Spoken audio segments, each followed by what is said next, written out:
I spent 5 years making a documentary that pretty much no one will ever see. And sadly, that is not an uncommon story. I want you to learn from my mistakes, so when you make your next documentary, you can make something enjoyable, viewable, and, could you imagine, profitable.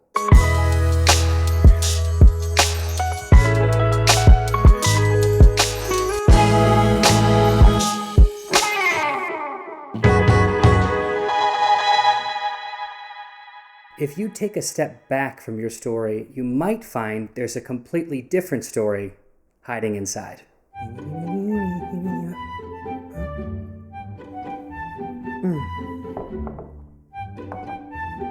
good. The ceiling? Okay. Everything's on. Episode 8. What is this? Taking a break and finding a new angle to your story. A great place to start with this, we'll kick it off with, you should be taking breaks from your story. Whether it be the shooting of the story or the editing of the story, both of those things you should be having breaks from. Healthy breaks, whether it be a few days, a week, month maybe. Don't feel bad if you step away from the project, from the edit, to just gather yourself. Because again, I mentioned this many episodes ago, you can get yourself in a tunnel vision in a bad way. And I've definitely done that before, and I definitely did that with this project, as you've heard. So find ways to remove yourself, especially from the edit, because once you're in that vision of the edit and you're just chipping away at stuff, you're gonna miss things. And don't get me wrong, like myself and many other editors, professional editors, will always make selects along the way or before they even begin editing. That is definitely a thing. But don't feel bad if you go back sometimes, if you question yourself and you're like, maybe there is something else hiding out there. And for this, with 3 terabytes of footage, there was a lot of stuff I was just overlooking because I was like, this is the story, this is what I need for it, blah, blah, blah. And so there were very few timelines that were focused on that narrative. When I was able to take a step back and really think about what was going on, kind of revisit some of the footage, look at the transcript, the transcription of the interviews, I was like, you know what, there's actually room for work here. And so after the experience with the 60-minute cut, going around, having personal screenings, small intimate stuff, trying the film festival circuit, realizing that I could make something smaller made me kind of go back a bit and be like, well, what's inside of here that can be cut down, what can be added? And that's ultimately what I did.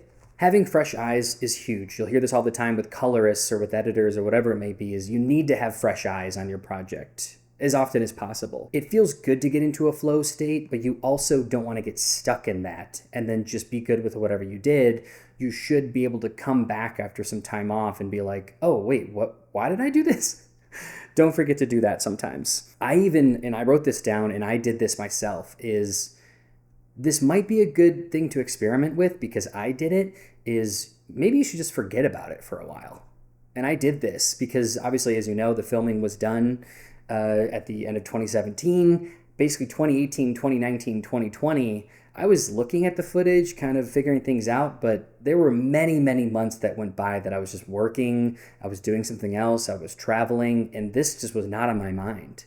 And every once in a while, I'd be inspired to think about this project and be like, oh, actually, maybe this will work. And that's great. But I truly, for a while, did forget about a lot of this. And that was very helpful because then when I came back to it, I was a different place in my life. I had learned new things. I had different conversations, etc. And that was kind of a cool thing to come back to all this footage and be like, all right, let's dive back into this and see where it goes.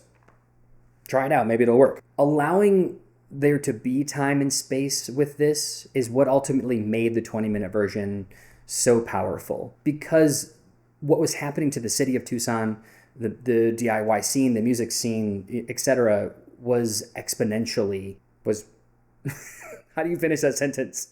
Was multiplying, basically. Is everything was being knocked down, new apartment buildings were coming up, everyone was leaving, rent was skyrocketing, all this kind of stuff. And you just heard more and more and more people like, what is going on in this city? And it's a small downtown. And if you live and operate in this area where most of the, music, art, etc. scene is downtown, you really felt it. And I was like, oh, cool. Like, and so I was able to shoot more. I got way more construction footage, and I was able to do more research, which again, you should be doing along the course of the film, but I was able to gather way more statistics, way more numbers, put numbers and stuff like that to things in the story, which made it more powerful because, again, it's more evidence, it's more proof of what these people are saying and what I'm trying to say with it as well. Yeah, and I mentioned this before. I knew that it had to be a very specific cut for film festivals.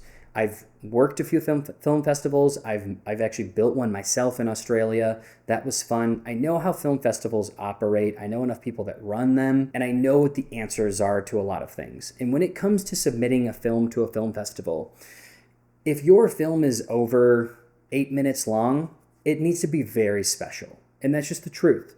It needs to fit a theme that you don't know about. So good luck with that.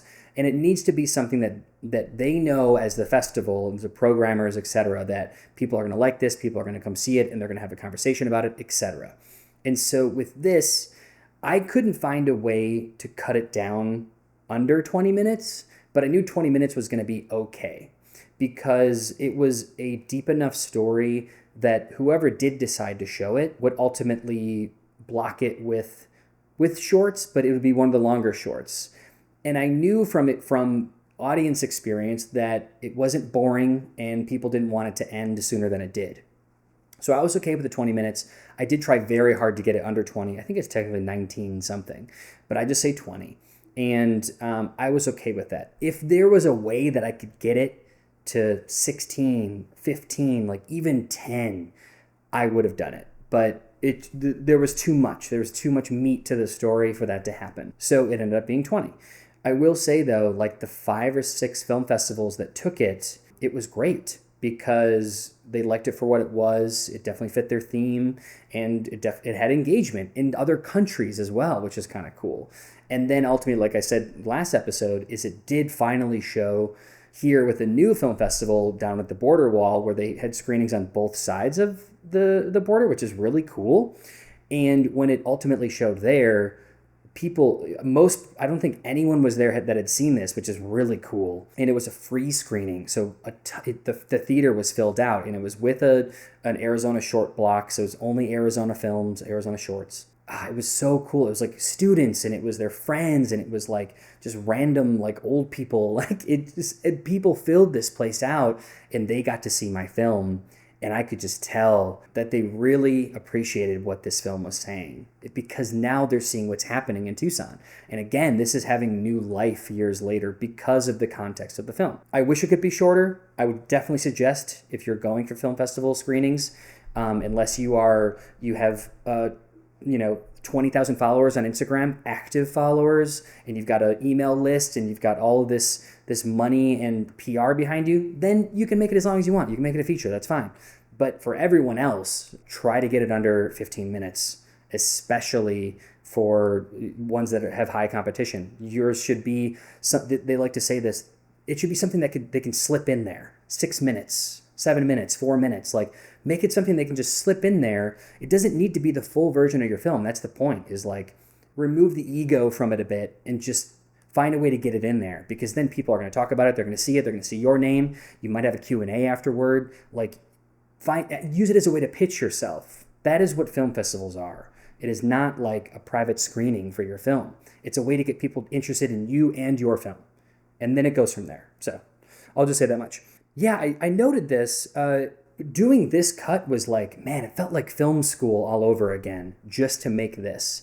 If I were to do it again, I mean, I went to university for journalism, theater, film, etc. I did a lot of different things in university. I would never go to university again. I would never send my children to university if I had children. But again, hindsight. So if I were to decide what to do with my university years, one, if it's film, I would immediately go somewhere that I can start making films. I don't know if that's LA anymore, but maybe New Mexico, New York City, Atlanta, etc. A place, Texas now, a place where you can just get yourself on set. And instead of spending 60 grand to be in school, you can spend half of that just trying to survive in a city and getting on set and getting paid and making connections. So this felt like a film school. So if you want to learn what you learn in film school, and even good ones, you can learn more just by making a film. And this in itself felt like that, where it's like, man, like learning how to shape a story, learning how to edit, learning how to make it engaging, finding the right soundtrack, licensing that stuff, getting releases for stuff, animation, like all this kind of stuff is like making these cuts were in itself a film school. So I would highly suggest if you can find a project like this, you can teach yourself film school just by doing it. And then, of course, you will come out with something far better than you ever would in film school. And that is a fact. Yeah, and then, again, this version, because I wanted it to be in film festivals, I wanted it to be kind of like cool and out there and some hype around it. I made a ton of marketing assets for it. I made a ton of stuff for ads, a lot of, short form clips for Instagram, TikTok, that kind of stuff. I mean, I just have hundreds and hundreds of photos that I can access, tons of posters I can submit to places. I mean, every time there was a screening for this, it was so cool to see that like I could literally post for every single day for a month or two, just leading up to that screening to get people engaged or interested. And you should be thinking about that while you're editing. And that's something from day one that you should be having a timeline or a folder or some kind of marking system, whatever is most comfortable for you.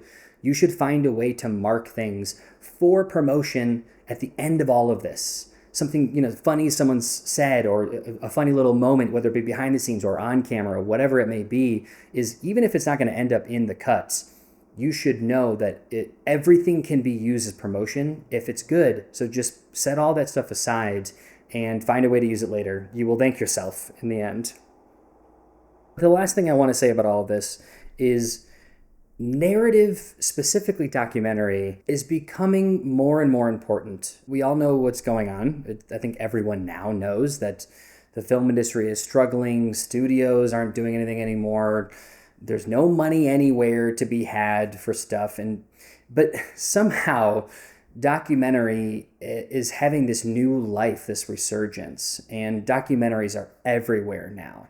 So if you can do basically what we've been talking about since episode 1, if you can build this thing around your story and get things attached to it, get people attached to it, get money attached to it, get distribution attached to it, and all along the way you're hyping this thing up and you're creating this incredible story, if you can put all of those pieces together and like a little witch, just swirl it around, I think you're going to do really well, because everything else seems to be struggling right now. There's no place for short films. There's no place for feature unless you have a ton of money and it's a remake of something or it's IP. Like documentary is, because it's easy for people to just buy the IP from you or to license it to screen it. Like if you do all the hard work, people will just buy it off you, whether it be a streamer, whether it be whatever it is. So that's kind of the environment that we're in, and you should keep that in mind as you're making something, as you're starting to make something, or whether you're already in that process. I think that's honestly all I have to say, and that kind of leads us into the teaser for the next episode, which is the reality of documentary. There are many faces to being a documentary filmmaker. There are many different levels of being a documentary filmmaker, but I'm going to go through kind of just what my experience has been, what I've heard from people.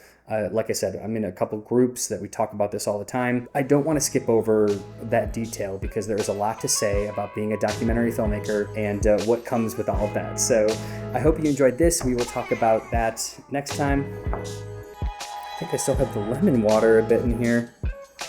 A little bit left over. Cheers. Oh!